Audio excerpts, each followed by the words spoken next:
बिस्मिल्लाहिर्रहमानिर्रहीम। नाज़रीन, programme current affair के साथ आपका मेज़बान सैयद आसिफ अली हमदानी हाज़िर खिदमत है। नाज़रीन, बांग्लादेश के अंदर आज जो साबिक़ वज़ीर आज़म है हसीना वाजिद को सज़ाए मौत सुना दी गई है और उन्हें उम्र कैद भी दी गई है और उनके ऊपर एक लंबी चार्जशीट जो है वो इंटरनेशनल जो अदालत इंसाफ है उसमें जो है वो पेश की गई थी कि उन्होंने मावराए अदालत लोगों को मरवाया और उन्होंने जनाब इश्तिहाल दिलवाया और ड्रोन अटैक करवाए लोगों को, जनाब निहत्ते जो है नौजवानों को उन्होंने मौत की नींद सुलाया और तमाम इल्ज़ामात जो हैं वो ये साबित हुई है अदालत के अंदर और अदालत ने उन्हें सज़ा दी है, सज़ाए मौत, और दूसरा जो है वो वहाँ पे उन्हें उम्र कैद की सज़ा सुनाई गई है। इसके ऊपर शेख हसीना वाजिद जो इस वक्त वो इंडिया में हैं वो उन्होंने रद्द-ए-अमल देते हुए कहा है कि ये सरासर नाइंसाफ़ी है और मेरे ऊपर जितने इल्ज़ामात हैं मैं उसकी जो है वो नफ़ी करती हूँ और ये एक बड़े सोचे समझी साजिश के तहत मुझे जो है वो सज़ाए मौत सुनाई गई और मैंने इस किस्म की कोई इक़दामात नहीं कराए। मेरी आवाम के साथ मरना जीना है और वक्त आने वाला है कि ये सब कुछ तब्दील हो जाएगा। वहाँ पे हाई सिक्योरिटी अलर्ट हो चुकी है बांग्लादेश के अंदर, क्योंकि ख़दशा था कि फिर कहीं हंगामे होंगे, क्योंकि हसीना वाजिद की जो जमात है उसके जो लोग हैं वो शायद कोई रद्द-ए-अमल ज़ाहिर करेंगे, लेकिन सख्त सिक्योरिटी और सही सिक्योरिटी प्लान की वजह से वहाँ पे कोई रद्द-ए-अमल ज़ाहिर अभी तक तो नहीं हुआ है। बहरकफ ये है कि हसीना वाजिद का किस्सा तमाम हो चुका है। दूसरी जानिब आज जो सबसे अहम खबर है वो इमरान खान की तब्दीली के बाद आज एक फिर आज़ाद कश्मीर के अंदर और तब्दीली आई है और पीटीआई के जो एक बागी ग्रुप था जिसने हुकूमत कायम की थी अनवारुल हक की सूरत में, उसका भी आज ख़ात्मा हो गया और वही कुछ हुआ जो कुछ इमरान खान के साथ हुआ था कि अदम एतमाद की तहरीक लाई गई। और मज़े की बात यह है कि कश्मीर के अंदर जो एक्शन कमेटी है उसकी जो चार्टर्ड ऑफ डिमांड थे उसमें मुहाजिरों की जो सीटें थीं उसके ऊपर था कि ये सीटें ख़त्म की जाएं, जबकि उन्हीं मुहाजिरों ने आज जो नौमुंतखब वज़ीर आज़म है फैसल मुमताज़ राठौर उनको वोट दिया है और जो 38 में से उन्होंने 36 वोट लिए हैं, तो सिर्फ 2 वोट उनके अगेंस्ट आए हैं, जिससे ये ज़ाहिर हो रहा है कि पीपल्स पार्टी, नून लीग, तहरीक इंसाफ सब एक पेज पे हैं और मुनरिफ अरकान क्या जो पार्टी के अंदर नज़रियाती कारकुन हैं वो भी जो MLA हैं उन्होंने भी पीपल्स पार्टी के उम्मीदवार जो है फैसल मुमताज़ राठौर उनको ना सिर्फ वोट कास्ट किया है बल्कि उनको मुंतखब वज़ीर आज़म भी करवा लिया। मुख्तसर खिताब में आज फैसल मुमताज़ राठौर ने वाज़ेह तौर पे कहा है कि ग्रेड 1 से लेकर जितने भी 17 तक हैं जो लोग जो हैं वो अपना एडहाक बेस पे हैं उनको मुस्तकिल जो है वो मुलाजमत उनकी कर दी गई है और उन्होंने बड़े खुशकुन ऐलानात किए हैं। उन्होंने कहा है कि बड़ी गाड़ियों का इस्तेमाल जो है वो नहीं होने देंगे, ब्यूरोक्रेसी को भी कहा है कि आप छोटी गाड़ियों का यूज़ करें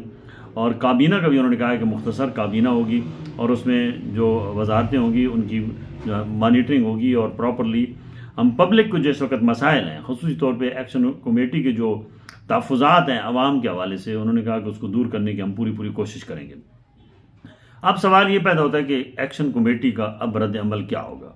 क्योंकि अनवारुल हक गवर्नमेंट में एक्शन कमेटी ने सख्त रद्द-ए-अमल का इज़हार किया था और कई दिन तक वहाँ जो है वो प्रोटेस्ट होती रही और अपने मुतालबात मनवा के छोड़े। उसमें हुकूमत पाकिस्तान के वज़रा भी जो है वो गारंटर के तौर पे थे और उसके ऊपर क्या इम्प्लीमेंटेशन हुई है जो उनके चार्टर्ड ऑफ डिमांड थी उसको भी देखा जाएगा। और नई हुकूमत जो अभी बनी है पीपल्स पार्टी की जिसको तमाम सपोर्ट्स तमाम जमातों की हासिल है, मुस्लिम कॉन्फ्रेंस की हासिल है, तहरीक इंसाफ की हासिल है, नून लीग की हासिल है, क्या वो अवामी जो एक्शन कमेटी के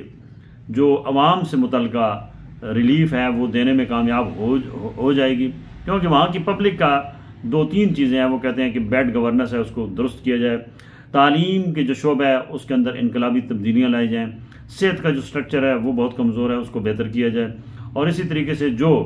कश्मीर के हाइड्रो पावर्स प्रोजेक्ट हैं उसका जो हिस्सा है वो वहाँ की आवाम के ऊपर खर्च किया जाए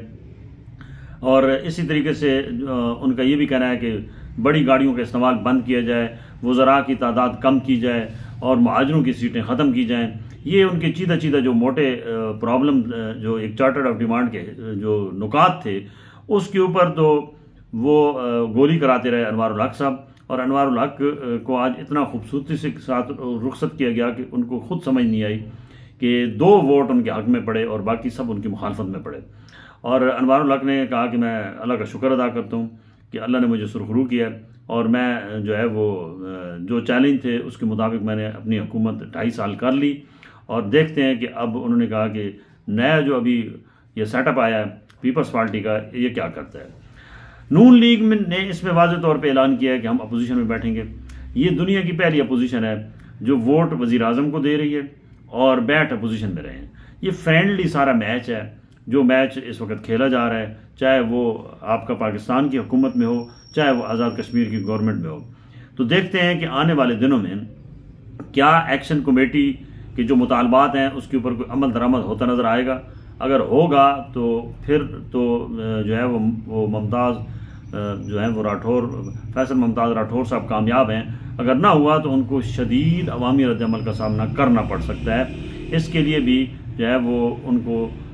ये पहले से तैयारी करनी होगी। बहरकैफ आज के उनके ऐलानात से तो ज़ाहिर हो रहे हैं कि वो कुछ करना चाह रहे हैं और नौजवान हैं, वो कर सकते हैं, उनकी सलाहियत है।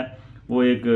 पढ़ी लिखी फैमिली और एक पॉलिटिकल घराने से उनका ताल्लुक है। उनके वालिद साहब भी जो है वो आला जो है वो पब्लिक ओहदों पे फायज रहे हैं और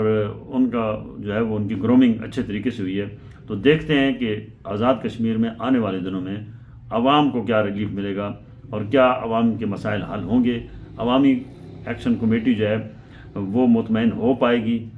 ये एक सवालिया निशान है जो आने वाले दिनों में हुकूमती कारकर्दगी जो है वो खुद साबित करेगा कि अच्छी जा रही है या बुरी जा रही है। बहुत शुक्रिया।